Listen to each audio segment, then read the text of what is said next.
जागांची अदलाबदल ठरली गेम चेंजर. वरिष्ठांच्या विश्वासाला पात्र ठरत कामती गटात भाजपचे कमळ फुलले.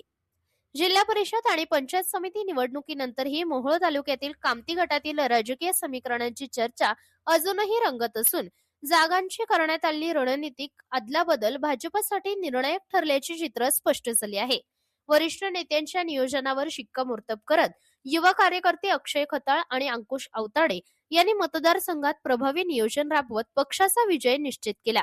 कामती जिल्हा परिषद गटाची जागा सर्वसाधारण महिला प्रवर्गासाठी राखीव होती, तर पंचायत समिती गणाची जागा नागरिकांच्या मागास प्रवर्ग महिला आरक्षणासाठी होती. जातीय आणि राजकीय समीकरणांचा विचार करून पक्ष नेतृत्वाने महत्वाचा निर्णय घेत ओपन जागेवर ओबीसी महिला आणि ओबीसी जागेवर कुणबी समाजातील महिला उमेदवार देत सुवर्ण मध्य साधला. या निर्णयामागे पालकमंत्री जयकुमार गोरे, सहकार परिषदेचे अध्यक्ष राजन पाटील, माजी आमदार यशवंत माने तसेच जिल्हा अध्यक्ष शशिकांत चव्हाण यांच्या नेतृत्वाखाली अंतिम रणनीती ठरवण्यात आली. वरिष्ठांनी दाखवलेल्या विश्वासाला पात्र ठरत अक्षय खताळ आणि अंकुश अवताडे यांनी मायक्रो प्लॅनिंगच्या जोरावर निवडणूक यशस्वी केली. निवडणुकीपूर्वी कामती गटात उमेदवारीबाबत मोठा सस्पेन्स निर्माण झाला होता. भाजपकडून विमल खताळ, कोमल अवताडे आणि मोनिका अवताडे या उमेदवारीसाठी इच्छुक होत्या. त्यांच्या समर्थनार्थ अनुक्रमे अक्षय खताळ, अंकुश अवताडे आणि प्राध्यापक प्रमोद अवताडे प्रयत्नशील होते.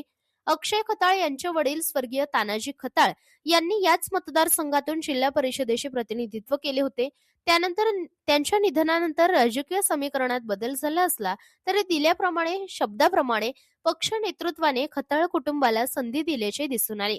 अखेर पक्षश्रेष्ठींनी जिल्हा परिषदेसाठी विमल खताळ तर पंचायत समितीसाठी कोमल अवताडे यांच्या उमेदवारीवर शिक्कामोर्तब केले. त्यामुळे कामती गटात ओपन विरुद्ध ओबीसी असा रंगतदार सामना रंगला. जिल्हा परिषदेसाठी भाजपच्या विमल खताळ यांचा राष्ट्रवादीच्या अश्विनी पाटील यांच्याशी मुकाबला झाला, तर पंचायत समितीत कोमल अवताडे आणि अपक्ष वैशाली शेळके यांच्यात चुरशीची लढत झाली. निवडणुकीदरम्यान प्रभावी मायक्रो प्लॅनिंग, बूथ निहाय नियोजन आणि कार्यकर्त्यांची मजबूत फळी उभी करत अक्षय खताळ यांनी मातोश्री विमल खताळ यांना विजयी केले, तर अंकुश अवताडे यांनी पत्नी कोमल अवताडे यांचा विजय निश्चित केला. या विजयात युवा नेते बाळराजे पाटील तसेच सिनेट सदस्य अजिंक्य राणा पाटील यांनी केलेले संघटनात्मक नियोजन ही महत्वाचे ठरल्याची चर्चा राजकीय वर्तुळात सुरू आहे. निवडणुकीचा धुरळा शांत झाला असला तरी कामती गटातील ही रणनीती आगामी राजकारणासाठी दिशादर्शक ठरणार असल्याचे मत व्यक्त केले जात आहे. प्रतिनिधी सूरज पारवे, प्रेस मीडिया न्यूज, मोहोळ.